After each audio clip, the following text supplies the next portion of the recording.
پھر نظر کا لگنا جو ہے یہ برحق ہے. نبی صلی اللہ علیہ وسلم نے فرمایا، بخاری کی روایت چلی جائے گی، اور آنکھوں سے کیا ہوتا ہے؟ نہیں، اگر ہمارے دین نے ہمیں بتا دی کہ جس کو کوئی جٹلا دے کہ ریفیوٹ نہیں کر سکتے، اس کا ہم انکار نان کسی کے سامنے آتا ہے، انہیں غائبانہ نظر نہیں لگتی.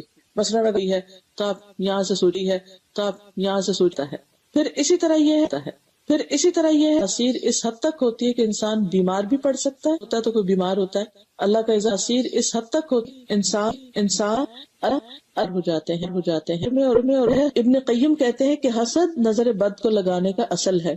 کبھی انسان اپنے آپ کو بھی نظر لگا دیتا ہے، یعنی کو بھی لگا دیتا ہے، وہ اگرچہ حسد کی وجہ سے نہیں ہوتا، لیکن کبھی بغیر ارادے کے بھی. اور کچھ لوگوں کی کم لگتی ہے، یعنی یہ بھی فیکٹرز میں، اور کچھ لوگوں کی کم لگتی ہے. صرف دونوں کا ہی ہو جائے. یہ وہ خیالات یا وہ چیز جو ہے اٹھا کی ہے ویسے تو یہ نگاہ کی چنگاریاں ہوتی ہیں. کبھی یہ وہ خیالات لوگوں کے ساتھ مت ڈی کی ہے ویسے تو یہ کام لو، لوگوں کے ساتھ مت ڈلی دفعہ تو وہ کام لو، کسی کے ایسے خاص مندلی دفعہ تو وہ ایسی صورت میں بھی نظر لگ جاتی ہے. پھر کسی کے ایسے خاص منصوبے کا پتہ چلتا ہے کہ وہ خود چاہتا تھا کہ وہ کام کرے، لیکن اسے پتہ چلتا ہے کہ وہ تو فلاں نے شروع کر دیا. ایسی صورت میں بھی ایک دوسری جن کی نظر، یعنی انسانوں کی نظر کے علاوہ میں دعا سکھا، دوسری جن کی نظر کی جس کے چہرے میں دعا سکھائی ہے. ہوتا یہ ہے کہ وہ جو ریز ہوتی ہیں وہ ہمارے اثر انداز ہوتی ہیں تو ہماری باڈی کے اندر کیمیکل ریئیکشن کی جس کے چہرے اثر پھر فزیکل ہے. اللہ علیہ وسلم اثر پھر فزیکل النس کی شکل میں بھی سامنے آ جاتا ہے. 2 صورتیں نازل ہوئی تو آپ نے انہیں پڑھنا شروع کر دیا، اور ان کے علاوہ باقی اللہ علیہ وسلم جنوں اور انسانوں کی نظریں بیں فلق ناس، یہ صبح اور 2 صورتیں پہلے کا ہے، فجر سے لے کر اور غروب ہونے سے پہلے کا ہے، کیونکہ رات پڑھ لیا جائے تاکہ کسی بھی چیز کا کوئی اٹیک نہ ہو. نہیں کہ آپ تو اپنے ہتھیلیوں پہ پڑھ کے چہرے، اور بعض اوقات پہلے کا ہے فجر سے لے کر اور نظر بھی لگتی پڑھ لیا جائے تاکہ کسی ہوتی اوور ایکسائٹمنٹ جو ہے خوشی آپ تو اپنے نے کہا بعض اوقات میں یہ نظر بھی لگتی، یعنی کہ کوئی کسی کی چیز کو دیکھ اس میں ایسی ہوتی اوور ایکسائٹمنٹ جو ہے ہوا ہے وہ کسی نیک آدمی کی طرف سے نے کہا یہ چیز ہمیں پتہ چلی، یعنی برے اس میں فلاں تو بڑا نیک ہوا ہے، ہو سکتی ہے طریقہ بتاؤں گی. پھر اسی طرح لگتی ہے، حدیث میں آتا ہے رسول اللہ ڈپریشن کی بیماری چیز ہمیں پتہ چلی، یعنی برے کچھ نگاہوں سے موت بھی فلاں تو بڑا نیک لگتی ہو سکتی ہے، انہیں طریقہ بتاؤں گی. پھر اسی طرح لگتی ہے، حدیث میں آتا ہے رسول اللہ تب پہ لگ سکتے ہیں ڈپریشن کی بیماری کوئی کچھ نگاہوں سے موت بھی عزت لگتی، دونوں نے نہیں ہو سکتا. نبی صلی اللہ علیہ وسلم نے یعنی جب تب ضروری ہے. پھر اسی لگ سکتی، اس نے کوئی کچھ نہیں کر سکتا جب تک کہ اللہ کا اذن نہ ہو. جی ما اصاب من مصیبت الا باذن اللہ ومن یؤمن باللہ یہد قلبہ، جو مصیبت آتی ہے اللہ کے اذن، اس لیے اس تک یہ چیز آ گئی. اس لیے انسان یہ نہ سمجھے یہ ہے کہ انشاءاللہ پروٹیکشن بھی ہوگی لیکن کبھی نہیں ہو سکتا. نبی صلی اللہ علیہ وسلم نے جسمانی بیماریاں ہوتی ہیں یعنی جب بلا وجہ رونا ضروری ہے.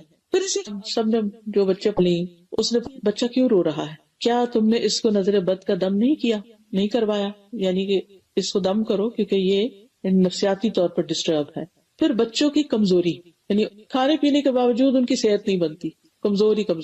اسما بنت امیس کہتی ہیں کہ نبی صلی اللہ علیہ وسلم نے اسما بنت امیس کو کہا کہ میں اپنے بھائی کے بیٹوں کو، جعفر جو تھے آپ کے کزن تھے، ان کے جسموں کو دبلا پتلا دیکھتا ہوں، کیا ان کو کھانے پینے کو نہیں ملتا، ان کو فقر و فاقہ ہے کچھ؟ تو انہوں نے کہا کہ نہیں، انہیں بہت جلد نظر بد لگ جاتی. آپ نے فرمایا انہیں دم کرو.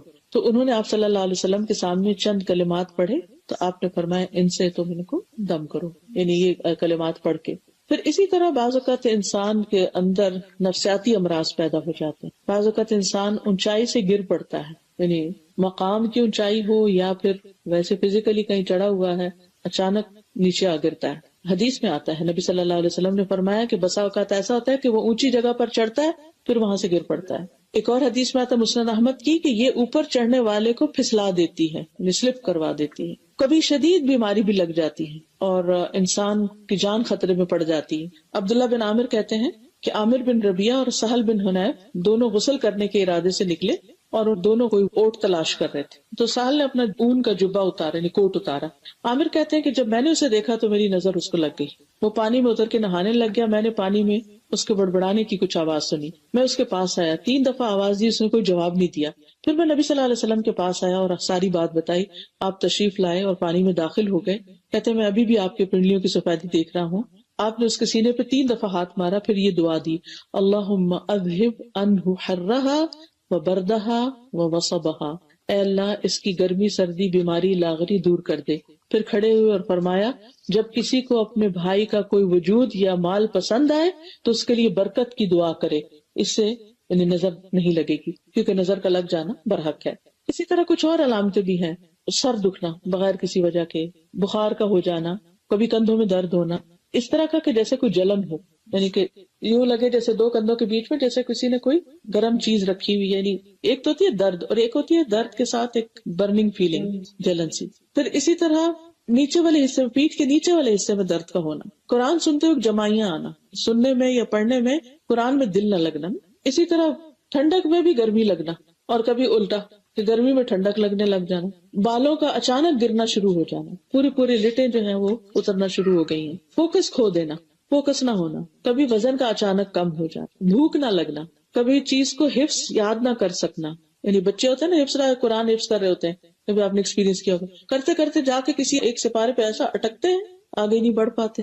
بعض تو بچے چھوڑ ہی دیتے ہیں اور بعض رو دھو کے اور پھر دوبارہ کبھی شروع کرتے ہیں۔ پھر اسی طرح اسکن ڈیزیزز، پھر نیند کا کم آنا، تنہائی پسند ہو جانا، کس سے ملنے کو دل نہیں، رونے کی خواہش، بلا وجہ رونا بغیر کسی ریزن، کبھی صرف جسمانی اور کبھی روحانی جسمانی دونوں چیزیں اکٹھی ہو جاتی، اور اس میں خاص طور پر لوگوں میں جا کے نہ بیٹھنا، مردم بیزار ہونا، کس سے میل ملاپ پسند نہ کرنا۔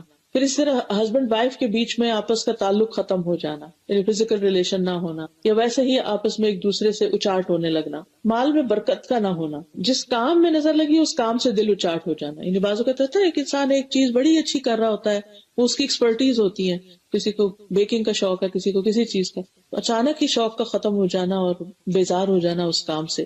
اچھا، لوگوں پہ شک کرنے لگنا کہ یہ مجھے گھورتا ہے، یہ مجھے دیکھتا ہے، اس کی نظریں ایسی ہیں، یعنی لوگوں کے بارے میں منفی خیالات کا پیدا ہو جانا۔ پھر اسی طرح اس بات کا احساس ہونا کہ میں لوگوں کی وجہ سے کامیاب نہیں ہو پا رہا، یعنی لوگ مجھے آگے نہیں بڑھنے دے رہے، یعنی اس قسم کے منفی خیالات دل میں جم جانا۔ اب یہ ہے کہ بچا کیسے جائے؟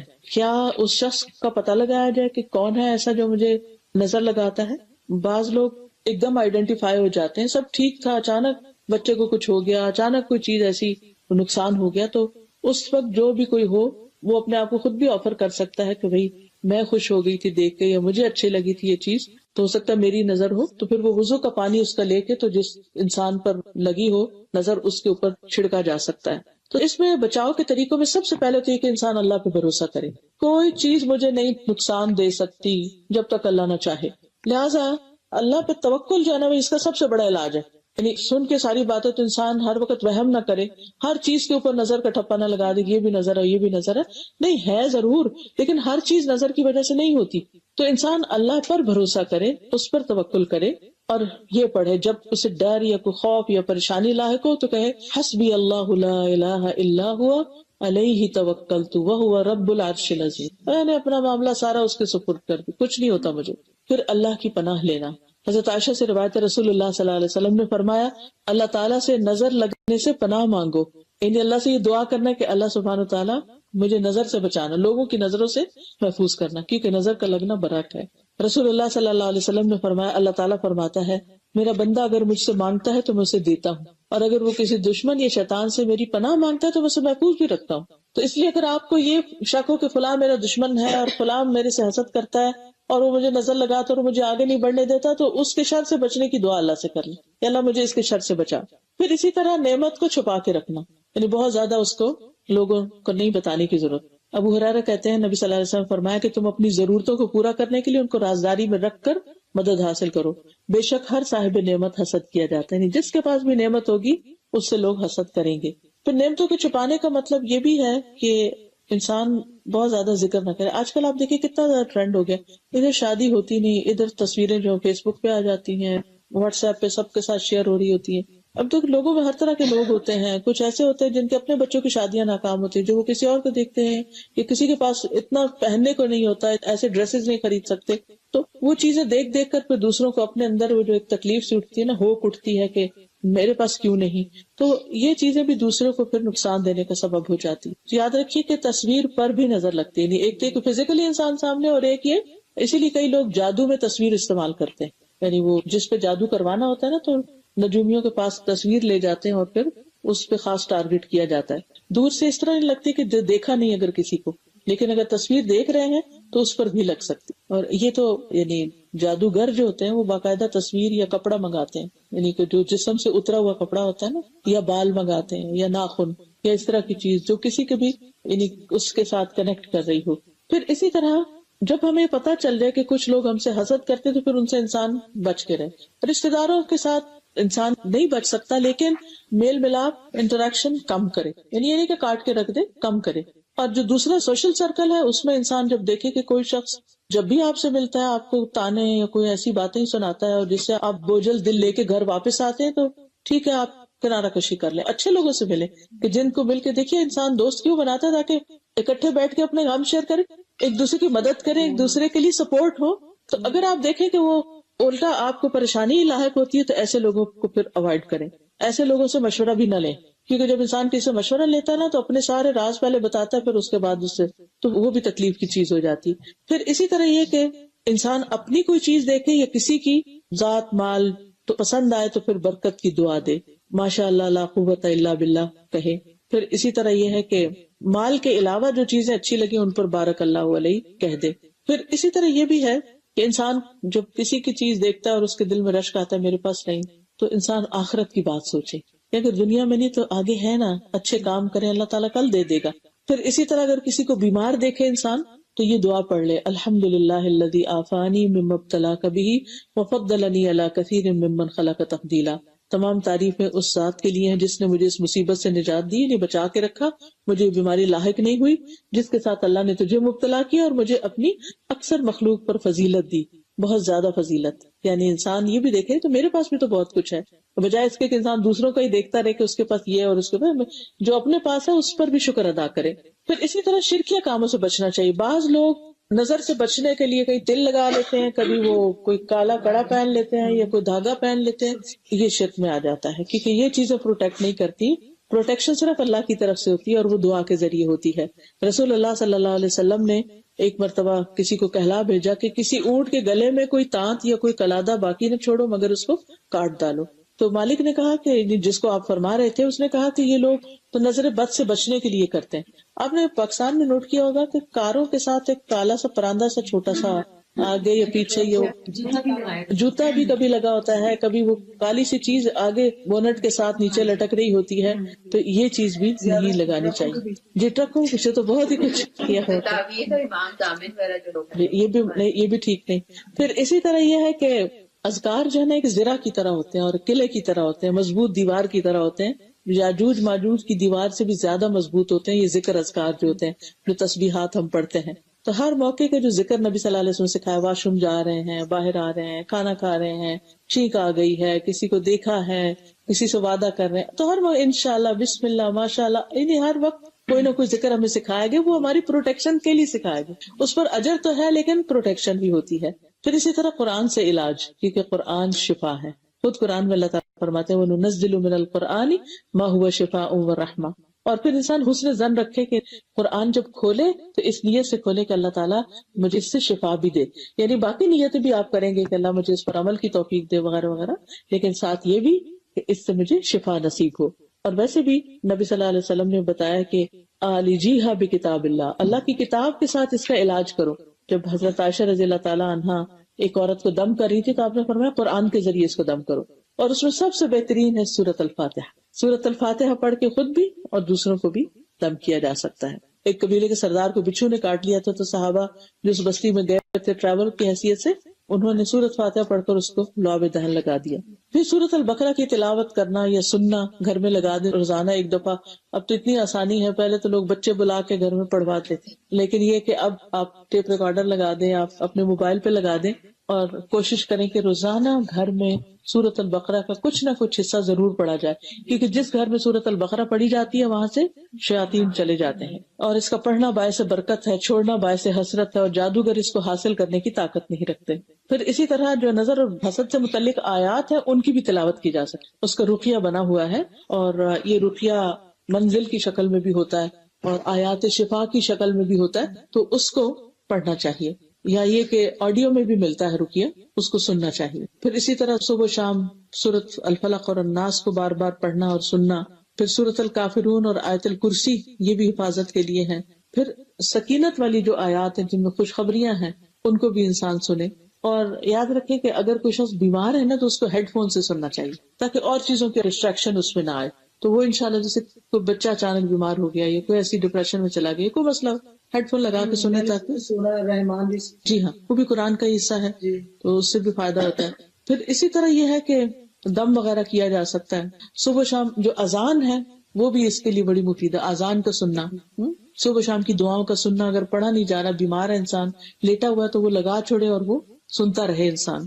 پھر اسی طرح اگر کوئی اور ہے بیمار تو اس کو دم کرنا، نبی صلی اللہ علیہ وسلم نے بخار، پہلو کے پھوڑے اور نظر بد میں دم کرنے کی اجازت دی ہے۔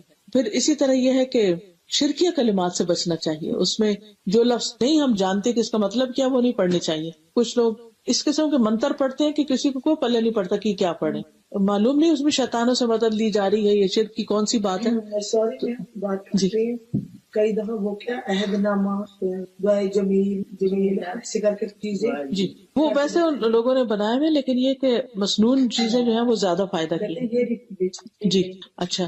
پھر اسی طرح نظر بد سے جو حفاظت کا دم ہے وہ ہے امسح البأس رب الناس بیدک الشفاء لا کاشف لہ الا انت، اے لوگوں کے رب اس تکلیف کو دور فرما، شفا تیرے ہاتھ میں ہے، تیرے علاوہ کہیں سے شفا نہیں مل سکتی۔ ٹھیک ہے، تو یہ دم جو ہے یہ خاص نظر بد کا دم ہے۔ پھر نبی صلی اللہ علیہ وسلم اپنے نواسوں کو دم کیا کرتے تھے، اعوذکما بکلمات اللہ التامات من شر کل شیطان وہامۃ ومن کل عین لامۃ۔ پھر جبریل علیہ السلام نبی صلی اللہ علیہ وسلم کو آ کر دم کرتے تھے، تو وہ بھی ہے بسم اللہ یبریک ومن کل داء یشفیک ومن شر حاسد اذا حسد